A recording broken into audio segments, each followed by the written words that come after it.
Good afternoon, everyone.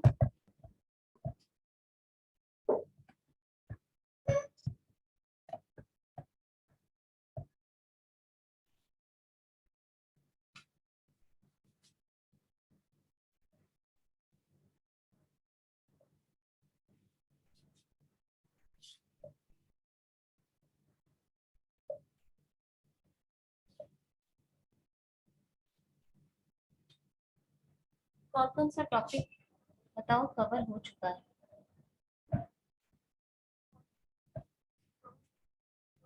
कल तुम लोग का मार्किंग लेंगे।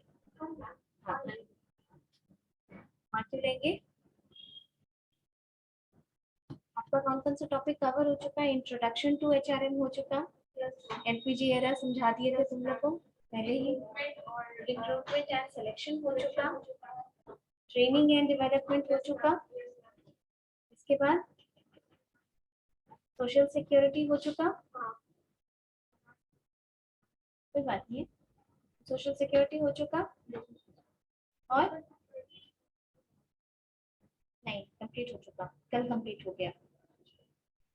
नाउ आई थिंक कॉम्पेंसेशन एक टॉपिक रख लेते हैं हम लोग, जो कॉम्पेंसेशन आज करा देते हैं। अच्छा, एक टॉपिक कॉम्पेंसेशन करा देते हैं क्योंकि ये बहुत इंपॉर्टेंट टॉपिक है। ऐसे भी एचआर में जानोगे तो सैलरी स्ट्रक्चर ये सब जानना चाहिए, ठीक है, कि क्या होता है।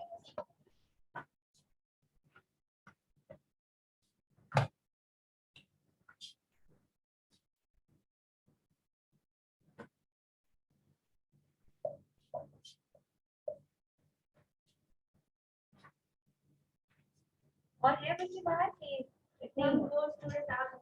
ठीक है,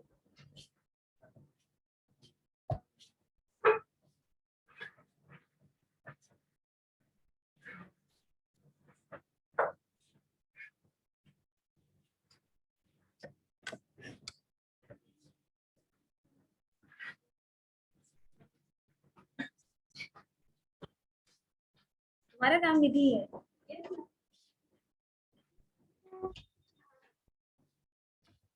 Okay, we'll sit down. Okay, we are going to start a new topic, which is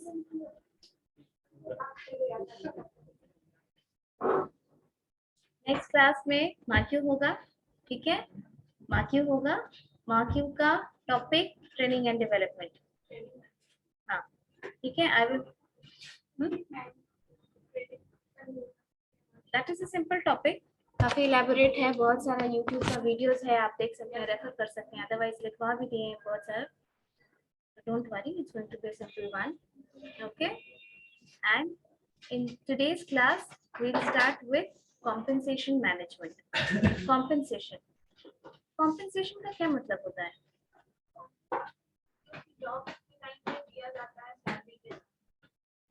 salary ही एक तरीके से बोल सकते हो, लेकिन तो अगर सिर्फ सैलरी है तो कॉम्पेंसेशन और सैलरी में कोई फर्क होता है? होता है। कॉम्पेंसेशन का मतलब होता है various direct and indirect benefits which are given by the organization is known as compensation. Okay? Salary तो मॉनेटरी पार्ट हुआ, सैलरी का मतलब तो सीधा बात पैसा होता है, होता है ना, सैलरी का मतलब पैसा, तो salary is the monetary part. लेकिन there are many non-monetary parts also which form a part of your compensation, जो कि नॉन मॉनेटरी है, जो डायरेक्टली पैसे से रिलेटेड नहीं है, लेकिन वो तुम्हारे कॉम्पेंसेशन का पार्ट है और वो तुम्हारे लिए बहुत इंपॉर्टेंट है ऑर्गेनाइजेशन में। इसीलिए सैलरी एक पार्ट है कॉम्पेंसेशन का, बट सिर्फ सैलरी ही कॉम्पेंसेशन है ऐसा नहीं है। बहुत सारा non financial, non indirect benefits होता है जो कोई ऑर्गेनाइजेशन देती है, जैसे कि ट्रांसपोर्ट की फैसिलिटी, ठीक है। अब ट्रांसपोर्ट की फैसिलिटी एक ऐसी फैसिलिटी है जिससे जो जो जो तुमको चार्ज नहीं कर रही है, ठीक है, it is not charging you anything, लेकिन वो फैसिलिटी तुमको मिल रही है। क्रेच की फैसिलिटी, मदर्स को बहुत सारी जो अच्छी ऑर्गेनाइजेशन होती है वो क्रेच भी देती है, कार भी देती है कंपनी अपने यूज के लिए, पेड वेकेशंस भी देती है। जो थोड़े अच्छे पोस्ट पे होते हैं उनको as a part of their compensation package paid vacations, यानी तुम्हारा पूरा ट्रिप स्पॉन्सर्ड होगा। बोलो। हाँ, वो भी एक नॉन मॉनेटरी पार्ट है, लेकिन तुम्हारे कॉम्पेंसेशन का ही पार्ट हो गया, हुआ ना। इसीलिए कॉम्पेंसेशन का मतलब होता है various direct and indirect benefits which are given to you by the organization is known as compensation. अब compensation क्यों पढ़ना जरूरी है या ऑर्गेनाइजेशन के पॉइंट ऑफ व्यू से क्यों जरूरी है? तुम बताओ कि यहाँ प्लेसमेंट के लिए एक कंपनी आए, यहाँ प्लेसमेंट के लिए एक कंपनी आए और वो कंपनी बहुत लंबा लंबा अपना बखान करे कि हमारा टर्नओवर इतना है, हमने यहाँ ब्रांच खोला, हमने वहां ब्रांच खोला, बहुत फ्यूचर भी हम बहुत सोच रहे हैं कि हम यहाँ एक्सपैंड करेंगे या इसमें डाइवर्सिफाई करेंगे, लेकिन वो तुमको सैलरी ठीक नहीं दे रहा, बहुत कम सैलरी दे रहा। Will you be motivated to work in that organisation, चाहे वो खुद कितना अच्छा कर रहा हो? नहीं, you will not be motivated to work in that organization. So it is said that an employee goes by what the organization pays rather than what it says. कोई ऑर्गेनाइजेशन क्या बोलती है अपने बारे में, उससे ज्यादा ये इम्पोर्टेंट है कि कोई ऑर्गेनाइजेशन क्या पे करती है। और ये बहुत ऑब्वियस सी बात है कि तुम जब किसी ऑर्गेनाइजेशन को ज्वाइन करते हो तो तुम सैलरी को ही लुक फॉरवर्ड करते हो, यानी the amount of benefits in terms of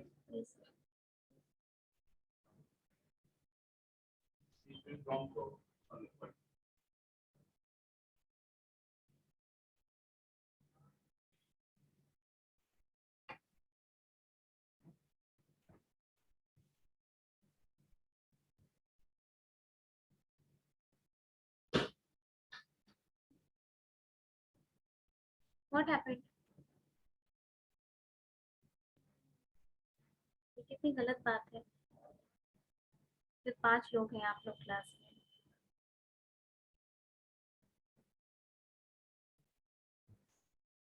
So talking about compensation, compensation का मतलब, so an employee when he or she goes to work in an organization, the primary thing that motivates the employee is compensation. ठीक है, तो तुम सोच लो कि अगर कोई compensation इतना important है तो इसका मतलब कि उस ऑर्गेनाइजेशन को भी उस compensation पैकेज को डिजाइन करने में बहुत सारी टेक्निकलिटीज लगी होंगी। हेलो, कुछ बोल रही है हाँ तो सुनाई नहीं दिया। Mute yourself.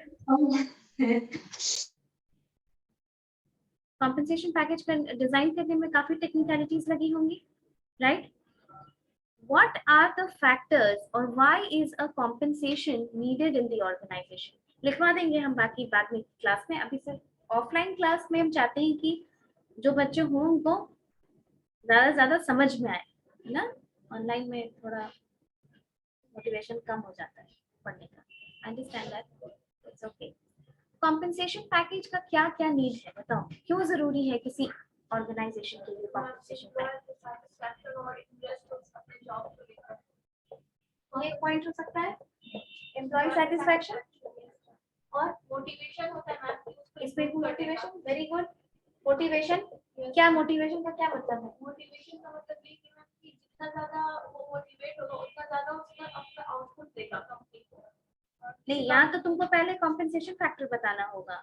मान लो हम बहुत मेहनत कर रहे हैं ऑर्गेनाइजेशन, ठीक है, हम बहुत मेहनत कर रहे हैं, मेरे में कोई स्किल भी है जो हमको ऐसा लगता है कि उस स्किल को हम अगर यूज करेंगे तो हम बाकी लोगों से जो मेरे साथ काम कर रहे हैं उनसे बेहतर है, ठीक है, लेकिन उसको भी उतना ही पैसा मिल रहा है और हमको भी उतना ही पैसा मिलेगा।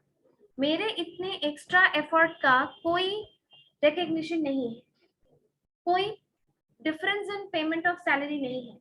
क्या मुझे मन करेगा वो टैलेंट यूज करने का? अब तुम हमको असाइनमेंट सबमिट करके दो, जो बहुत मन से सुंदर नीट एंड क्लीन अपने मन से कुछ अपना इनपुट दे के असाइनमेंट बनाया, उसको भी हम 15 नंबर दे दें, और जो कहीं से छाप के लाया किसी और के पास से, उसको भी हम 15 दे दें, तो सेकंड केस वाले का कुछ नहीं जाएगा, पहला केस वाले का मोटिवेशन डाउन हो जाएगा कि क्या फायदा है असाइनमेंट बनाने का, मैम तो देखती है नहीं, कहीं से कुछ छाप के दे दो, ये होता है ना, तो तुम्हारा मोटिवेशन कम हो जाएगा असाइनमेंट का। ठीक है, यही चीज होती है। अब मार्किंग कर रहे हैं हम, जो बहुत अच्छा पढ़ के बहुत अच्छा एग्जाम दिया उसको भी हम दे दें 18 नंबर, और जो कुछ नहीं दिया उसको भी हम 17 नंबर दे दें, मोटिवेशन डाउन हो जाएगा पढ़ने वाले का, यार छोड़ो क्लास में नहीं भी पढ़ के जाएंगे तो कोई बात नहीं, है ना। तो मोटिवेशन इसलिए जरूरी होता है। Compensation package will make sure कि जो जैसा है उसको उसकी टैलेंट और स्किल के हिसाब से रिवॉर्ड किया जाएगा, कॉम्पेंसेट किया जाएगा। ठीक है, एम्प्लॉइज सेटिस्फैक्शन मोटिवेशन।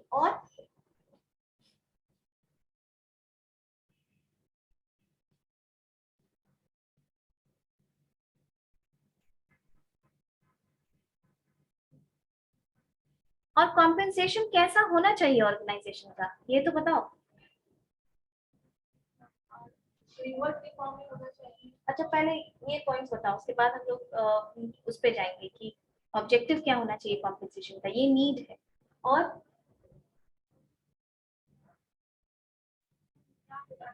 क्या कॉम्पेंसेशन, क्या जरूरत है कि ऑर्गेनाइजेशन को अच्छा कॉम्पेंसेशन नहीं रखे, ये बताओ।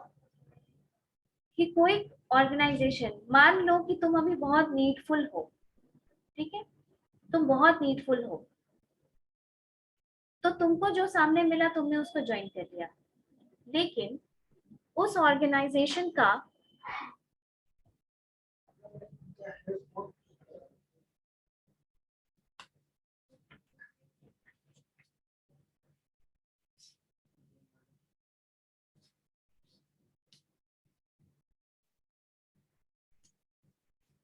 मान लो कि तुम कॉम्पेंसेशन, तुम बहुत नीडफुल हो, you joined an organisation, but after joining you feel that the compensation package of that organization is not attractive, वो compensation package तुम्हारे लायक नहीं है, तुम जितना टैलेंट पुट फॉरवर्ड कर रहे हो वो कम्युनिकेट नहीं कर रहा है, उसको कमेंसरेट नहीं कर रहा है।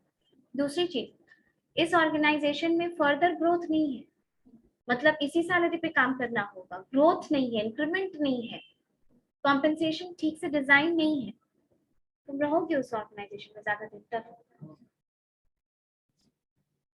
नहीं रहोगी।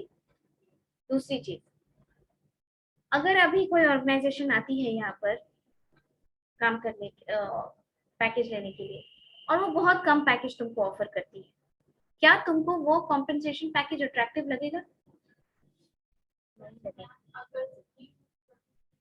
देखो, पहली चीज, जो स्किल्ड है वो तो अट्रैक्ट होगा ही नहीं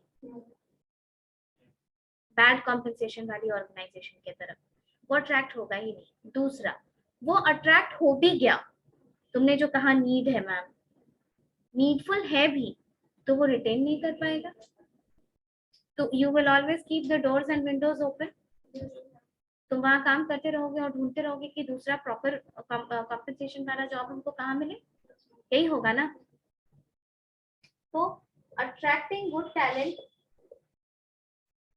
अब जो हम लोग इतनी बड़ी बड़ी ऑर्गेनाइजेशन का नाम लेते हैं, क्या वो ऑर्गेनाइजेशन बस ऐसे ही बड़ी है, या कुछ कारण है कि लोग उसमें अट्रैक्ट होते हैं? ठीक है, तो एक हो जाएगा अट्रैक्टिंग टैलेंट, फिर दूसरा रिटेनिंग टैलेंट, ठीक, ये सब एक अच्छे कॉम्पेंसेशन का प्लस है। अब बताओ कि कॉम्पेंसेशन पैकेज होना कैसा चाहिए, ऑब्जेक्टिव क्या होना चाहिए। जैसे तुम अब एक ऑर्गेनाइजेशन के टर्म्स में सोचो, think like an organisation, what should be the objective, क्या पर्पस होना चाहिए एक अच्छे कॉम्पेंसेशन पैकेज का। पहला, इंटरनल इक्विटी होनी चाहिए। इक्विटी का माने, इक्विटी माने इक्वल, इंटरनल इक्विटी माने तुम भी उसी पोस्ट पे हो और तुम भी उसी पोस्ट पे हो, तो हम ऐसा ना करें कि मेरा कॉम्पेंसेशन पैकेज ऐसा नहीं होना चाहिए कि हम इसको ज्यादा पैसा दे रहे हैं और उसी पोस्ट के लिए तुमको कम दे रहे हैं। Equal pay for equal work, ठीक है। सेकेंड, एक्सटर्नल इक्विटी होनी चाहिए। एक्सटर्नल इक्विटी का माने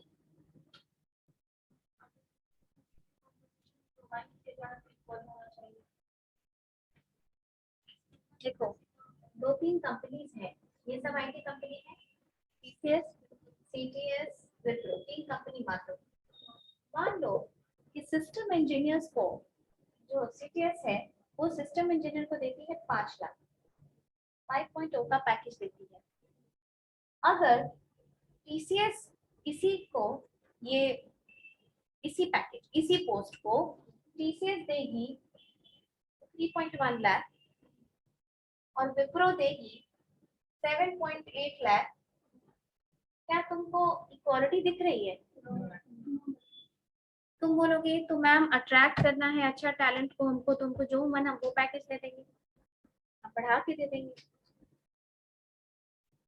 तो इसमें क्या प्रॉब्लम है, क्या लिमिटेशन आएगा इसमें?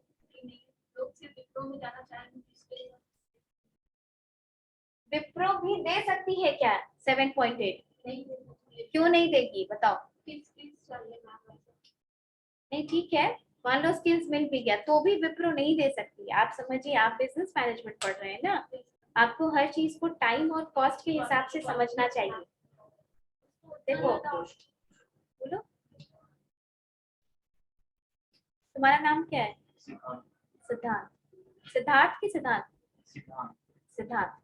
देखो सिद्धांत, विप्रो 7.8, कोई भी पोस्ट में का सैलरी अपने मन से नहीं रखा जाता है। It is not this simple.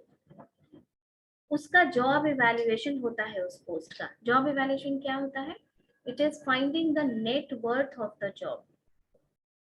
इस ऑर्गेनाइजेशन में, इमेज में, हर जॉब तो इक्वली प्रोडक्टिविटी की तरफ नहीं कंट्रीब्यूट कर रहा है।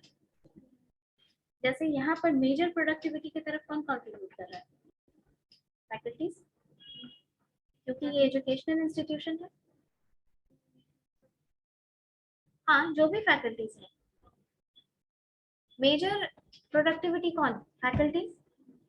But there are also few jobs in this organization which are not that important to the organization. यानी उनका इधर उधर होगा तो ऑर्गेनाइजेशन को बहुत फर्क नहीं पड़ेगा। By saying by this, मेरे कहने का मतलब ये नहीं है कि वो जॉब्स इंपॉर्टेंट नहीं है। मेरे कहने का ये मतलब है कि जब जॉब इवैल्यूएशन होता है तो वैसी जॉब्स का नेट वर्थ निकाला जाता है कि इस जॉब्स का वर्थ मेरे ऑर्गेनाइजेशन के लिए क्या है, और तब उसकी सैलरी फिक्स होती है। इसी जॉब इवैल्यूएशन से एक सीईओ की सैलरी एक सीनियर मैनेजर के सैलरी से 10 टाइम्स हो सकती है, होती है ना? 60 लाख 70 लाख ऐसे सैलरी होती है उनकी। तो कैसे फाइंड आउट होता है ये कि इस जॉब में कितना होना चाहिए salary? By a process which is known as job evaluation. Okay, तो तुम बोलोगे कि मैम तो अगर हमको अट्रैक्ट करना है ज्यादा टैलेंट तो हमको जितना मन हम उतना सैलरी दे देंगे। ऐसा नहीं हो सकता है। Salary is a very important operating cost for the organisation. किसी भी ऑर्गेनाइजेशन को सैलरी देने में उसको अपने कॉस्ट का बहुत मेजर खर्च आता है। इसीलिए सैलरी कैसे भी नहीं बढ़ा के दिया जा सकता है। उसका हिसाब किताब लगता है, उसका कॉस्ट देखा जाता है, उसका वर्थ देखा जाता है, उसको उसके स्किल्स के हिसाब से मेजर किया जाता है कि इस पर्टिकुलर जॉब के लिए इतना सैलरी इज अप्रोप्रिएट। उसमें 19-20 हो सकता है। ये हो सकता है कि कोई ऑर्गेनाइजेशन थोड़ा पैसा ज्यादा देती है क्योंकि उस ऑर्गेनाइजेशन का financial health is better than the other organisation, उसकी पेइंग कैपेसिटी ज्यादा है। जैसे बड़े ऑर्गेनाइजेशंस जो होते हैं उनकी पेइंग कैपेसिटी ज्यादा होती है ना? छोटे ऑर्गेनाइजेशन होते हैं, उनको कॉस्ट का, फंड का थोड़ा इशू होता है, तो उनके पास पैसा थोड़ा कम होता है, तो वो कम पे करते हैं। लेकिन एक्सटर्नल इक्विटी का मतलब यही होता है कि तुम्हारे जो कॉम्पिटिटर्स है ना मार्केट में, उनसे भी तुम्हारी सैलरी एट पार होनी चाहिए, ताकि लोग तुम्हारे यहाँ भी अट्रैक्ट हो सके और रिटेन हो सके। अब समझ में आया एक्सटर्नल इक्विटी का मतलब? तो what is the need for compensation? One is internal equity, the other one is external equity, and the third one is compliance of laws. इसका मतलब सोच के बताओ। compliance of laws, निधि बताओ।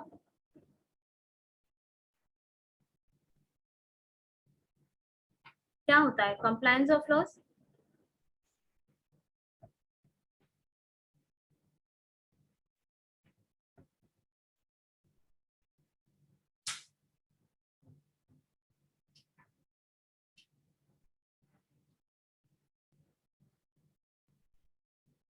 बोलो। लॉ कंप्लायंस क्या होता है, किसी को बोलना है?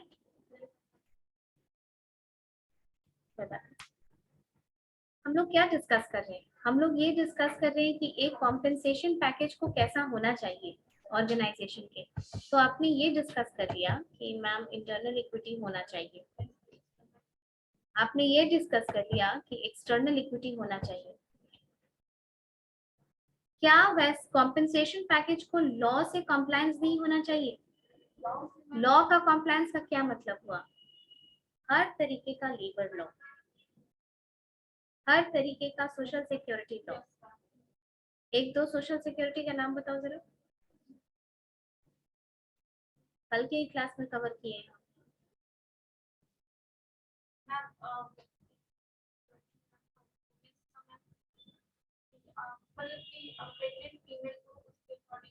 मैटरनिटी बेनिफिट एक्ट 1961, ये एक लॉ था। एम्प्लॉइज कॉम्पेंसेशन एक्ट 1923 था। इस तरीके का एक्ट है। ये सेंट्रल गवर्नमेंट यानी केंद्र सरकार द्वारा पास किया हुआ लॉ है। क्या हुआ विश्वजीत? विश्वजीत नाम है ना तुम्हारा? बोलो कुछ बोलना। ये सेंट्रल गवर्नमेंट द्वारा पास किया हुआ लॉ है, ओके? यानी कि हर एम्प्लॉयर पे ये लागू होगा। तो ये लागू होना है का मतलब है कि आप अपना कॉम्पेंसेशन पैकेज इस तरीके से डिजाइन करिए कि आप इन लेबर लॉज का कॉम्प्लायंस कर सके। Understood? For example, there is a law which is known as Minimum Wages Act 1948.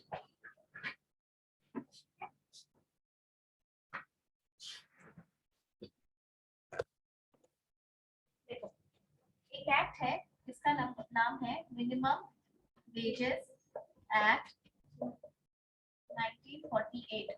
Minimum wages माने क्या होता है? नहीं सुने हो कि नहीं सुने हो? नहीं सुने हो?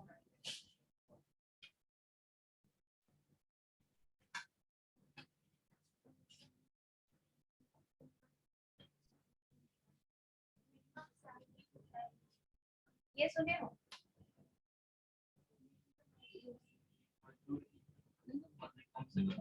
कम से कम कितना सैलरी होना चाहिए?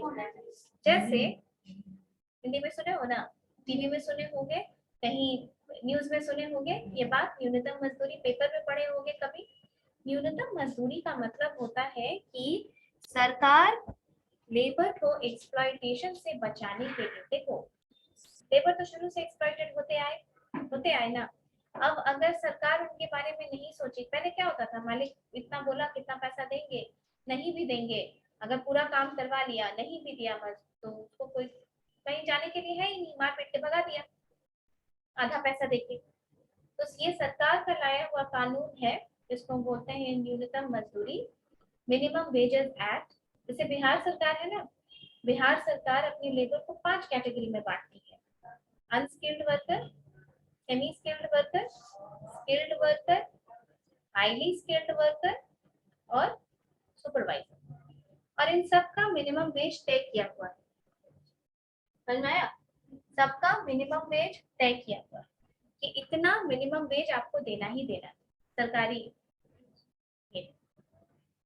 अब तुम्हारा जो कॉम्पेंसेशन होगा ऑर्गेनाइजेशन का, दैट शुड मेक श्योर कि इतना तो तुमको देना ही देना होगा।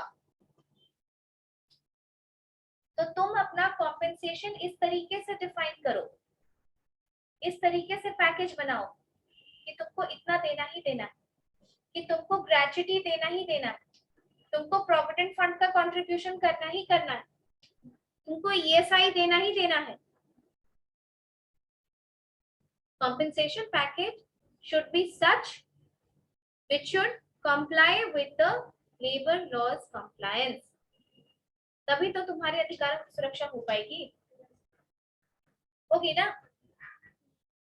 तुम ही जाओगे किसी ऑर्गेनाइजेशन में और तुम 6-7 साल के बाद नौकरी छोड़ रहे हो, छोड़ दोगे, और उसके बाद तुम ग्रेच्युटी, तुम्हारा अधिकार है क्योंकि ये सेंट्रल गवर्नमेंट का कानून है।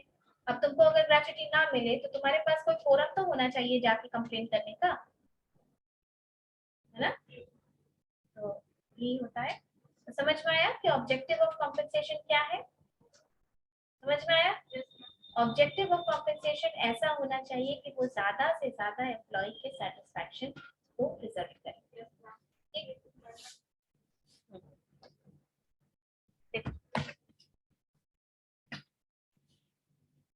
अब पढ़ो कि कॉम्पेंसेशन का क्या क्या पार्ट होता है।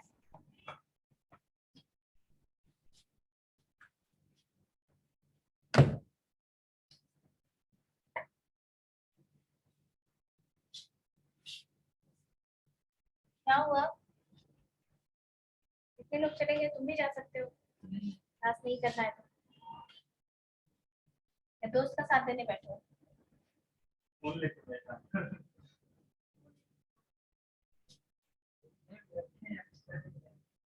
अंदर डालो पॉकेट में, अभी उसको बोल के गए सर तुम लोग को, चलो डालो पॉकेट में।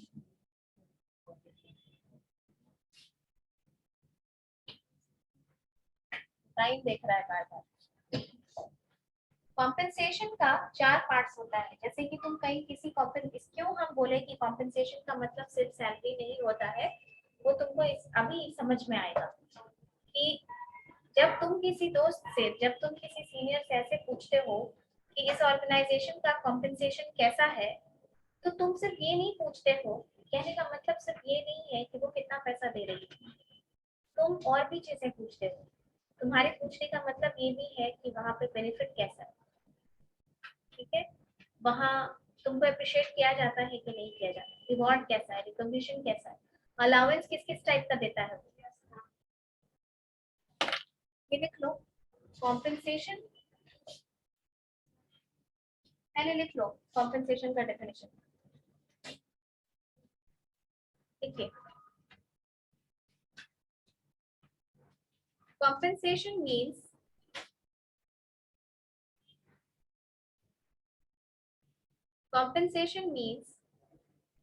various direct and indirect compensation means various direct and indirect benefits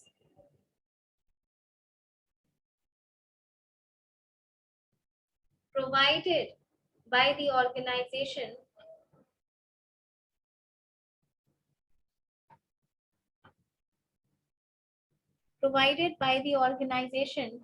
in lieu of LIEU, in lieu माने बदले में, in lieu of क्या देते हो तुम ऑर्गेनाइजेशन को जो वो तुमको सैलरी देता है,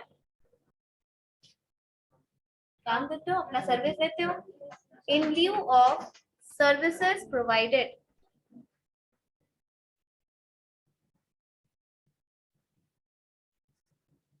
in lieu of services provided. Compensation package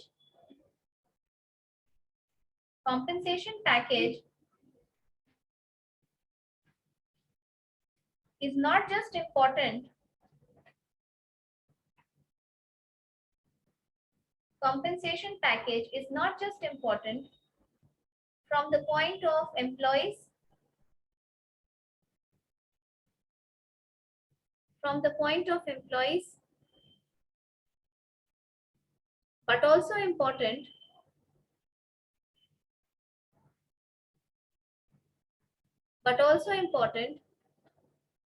from the point of organization.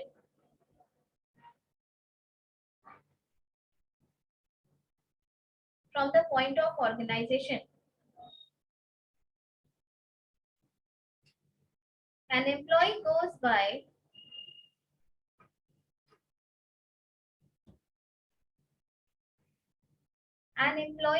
by what the organization pays,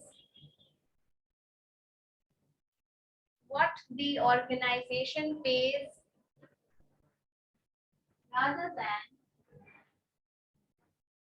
what the organization pays, rather than what it says, rather than what it says.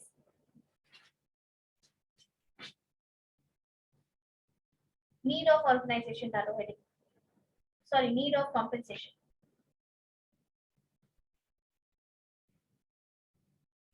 अभी सारा point जितना हम लोग discuss किए आप उसको डालिए उसमें. पहला पॉइंट लिखिए, अट्रैक्टिंग टैलेंट.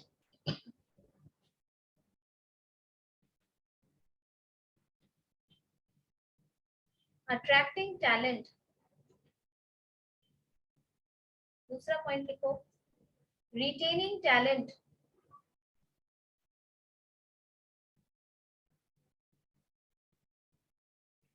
फोर्थ पॉइंट लिखो. Third point, employee motivation.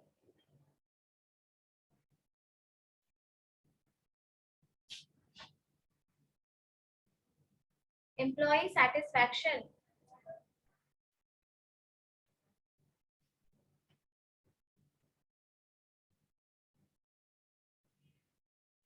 Employee satisfaction. Next लिखो, reducing employee turnover. Employee turnover.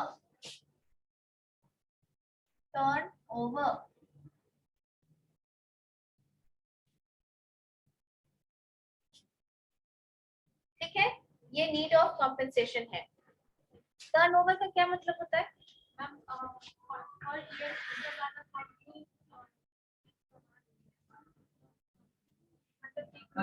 बोले एम्प्लॉय टर्नओवर या फिर लेबर टर्नओवर, इसका मतलब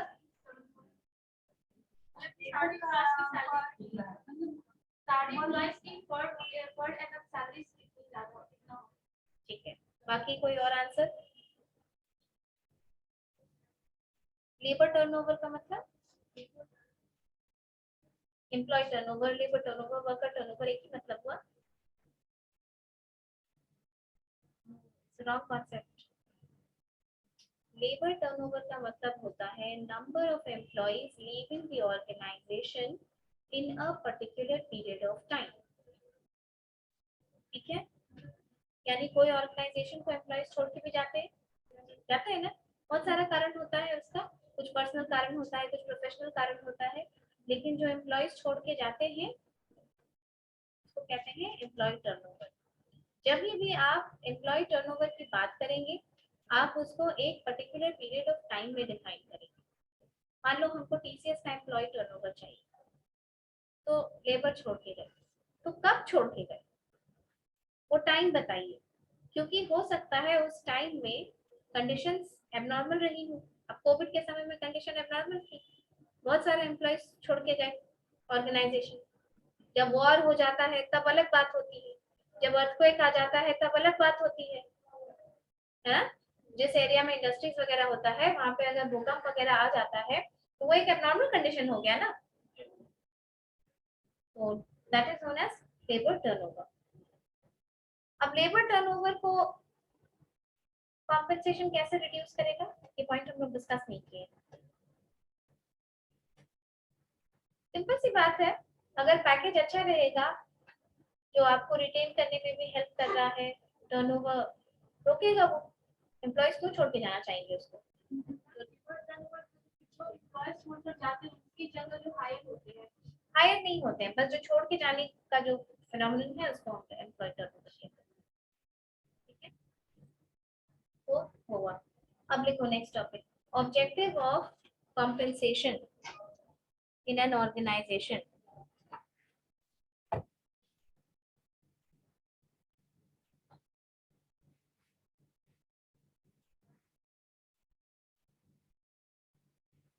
Objective of compensation in an organization. Number one, internal equity.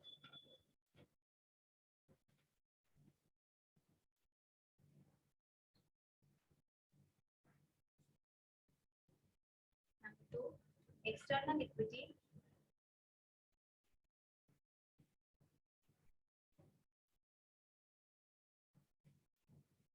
Number three, labor laws compliance. Labor laws compliance. Compliance मतलब उसके हिसाब से चलना. Compliance. Labor law compliance. और ऑब्जेक्टिव क्या होता है? Employee motivation, employee satisfaction, intelligence.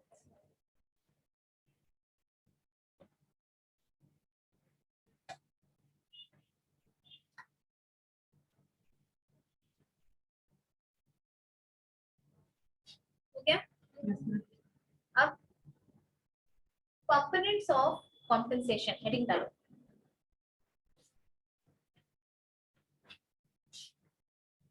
Components of compensation.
क्या शीट किसके पास है?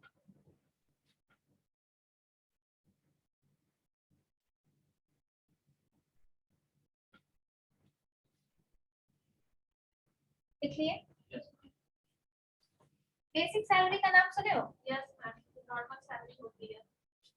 तो नॉर्मल, तो अबनॉर्मल सैलरी क्या होती है? नॉर्मल सैलरी सब कंपनी हायर करती है किसी एम्प्लॉय को, तो उसकी जो बेसिक सैलरी होती है वो तो देती है.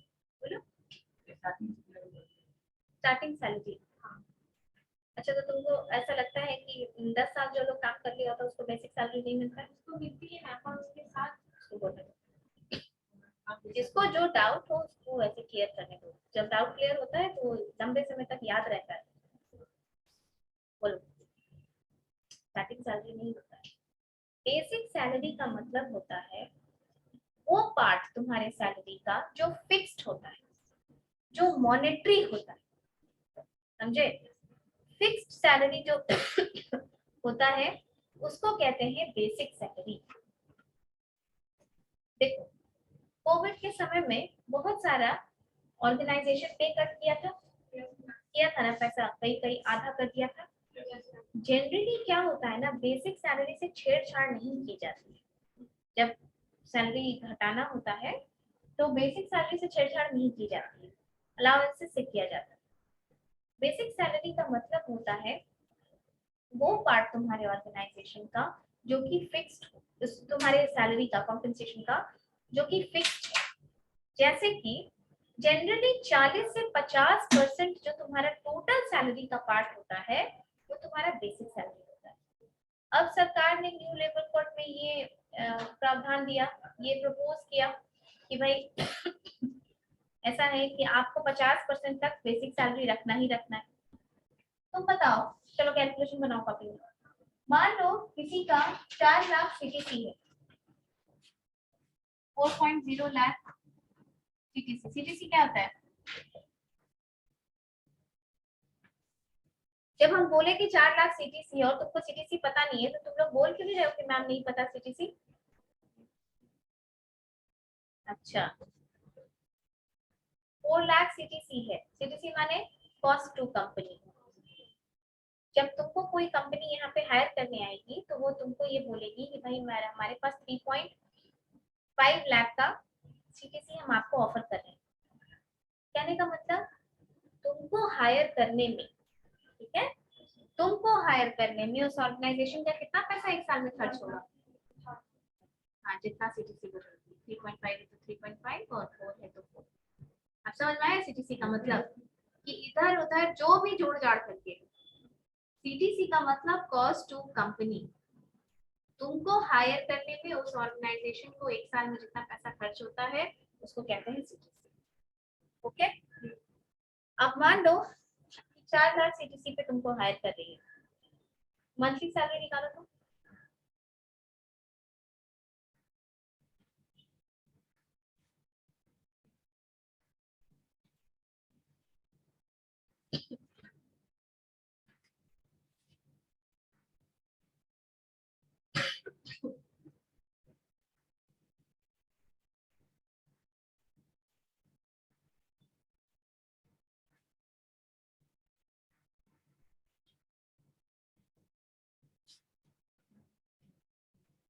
बोलो,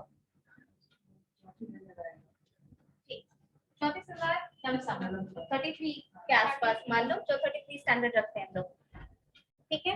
इसको 12 से डिवाइड करके बस यही है, 33,000 मंथली सैलरी। ये हुआ तुम्हारा सीटीसी, ठीक। मंथली कितना बोले? 33,000। ये रखे 33,000। मान लो कि इस कंपनी का बेसिक सैलरी जो ये तुमको देती है, ये बेसिक सैलरी देती है 40% ऑफ टोटल सीटीसी। सीटीसी का इस कंपनी का पॉलिसी, सबका अपना अपना पॉलिसी होता है, कोई कम भी देती है कोई ज्यादा भी देती है, 60 तक देती है। तो इस पर्टिकुलर कंपनी का सीटीसी का 40% है बेसिक सैलरी।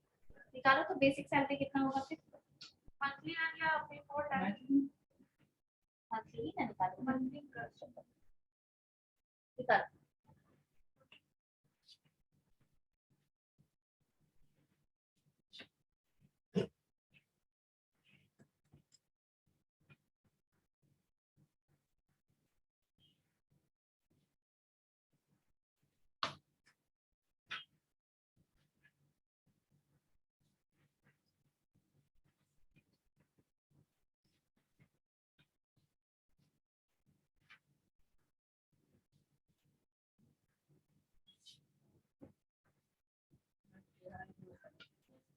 सबका आया ये आंसर? किसी का और दूसरा भी आया?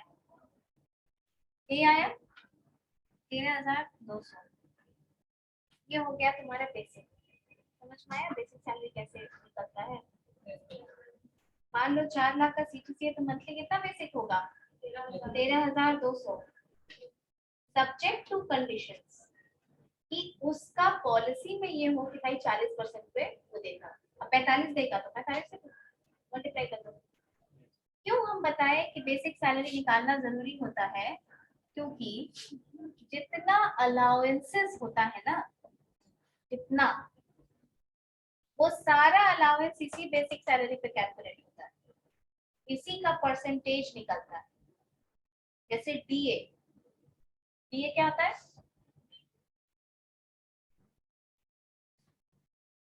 किसी के पेरेंट्स पब्लिक में हो, गवर्नमेंट जॉब में, दीदी ये क्या होता है? डियरनेस अलाउंस जानती हो? नहीं जानती हो? महंगाई भत्ता सुने हो? सुने हो? हाँ, वो तो अनएम्प्लॉयमेंट अलाउंस हुआ। महंगाई भत्ता सुने हो? वही होता है डीए। पब्लिक सेक्टर यानी पब्लिक गवर्नमेंट के एम्प्लॉयज को दिया जाता है ये, और गवर्नमेंट और के जो एम्प्लॉयज होते हैं वो, और जो पेंशनर्स होते हैं वो। जैसे पेंशन भी अगर किसी को मिल रहा है और सरकार ने अगर डीए बढ़ा दिया तो उनका पेंशन का भी पैसा बढ़ जाता है। डीए हटाया और बढ़ाया दोनों जा सकता है। ये महंगाई भत्ता है, यानी कि सोसाइटी में जो हमारे एनवायरनमेंट में महंगाई बढ़ जाती है उसको ही कॉम्पेंसेट करने के लिए डीए दिया जाता है। ये कॉम्पोनेंट सरकारी लोगों के सैलरी में होता है। ठीक है, अब देखो डीए को बढ़ाया घटाया दोनों जा सकता है, लेकिन प्रैक्टिकली महंगाई कभी घटती तो है नहीं, नहीं घटती है ना, ये बढ़ती ही है, इसलिए डीए हमेशा बढ़ता ही है। डीए को साल में 2 बार रिवाइज किया जाता है, एक हाँ, एक जनवरी में और एक बार जुलाई में। ठीक है, जितना अलाउंस होगा डीए समेत वो सब किस पे कैलकुलेट होता है? बेसिक सैलरी पे, एचआरए इसी पे, बाकी का अलाउंस इसी पे, अदर अलाउंसेस इसी पे। समझ में आया? इसीलिए बेसिक सैलरी बहुत इंपॉर्टेंट होता है।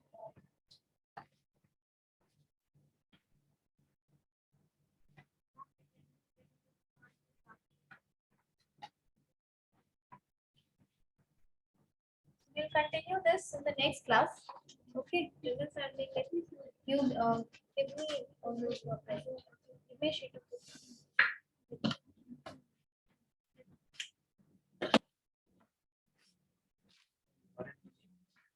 Okay. What's it like?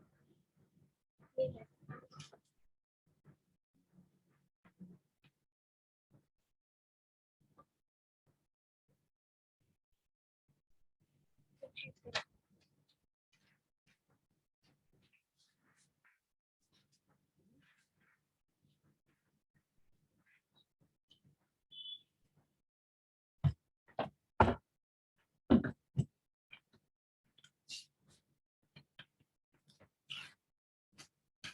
Four, four, four.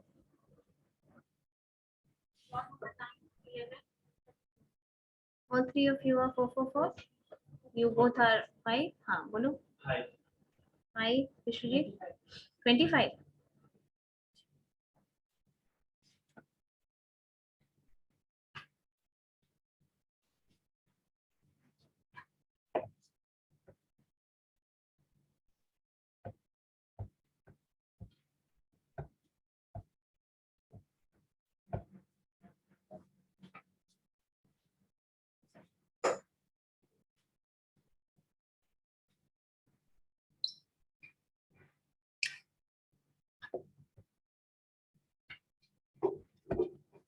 चलो. Thank you everyone. See you in the next class. Next class you have your mark. I've already announced training and development will be the topic. Come prepared. And nobody will omit mark you. ऐसा नहीं है कि नहीं आएंगे. ठीक है, पढ़िए, पढ़ के आइए. ऐसे भी 3rd ईयर में पढ़ना है आपको, यही सेम. मैम हाँ बोलो. गूगल फॉर्म में 75 लीव हो गया है मैम. बोलो. 75 लीव हो गया है, मैसेज किया है. ठीक है, देख. गूगल फॉर्म में लीजिएगा ना MRQ. No, I'll take an oral mark.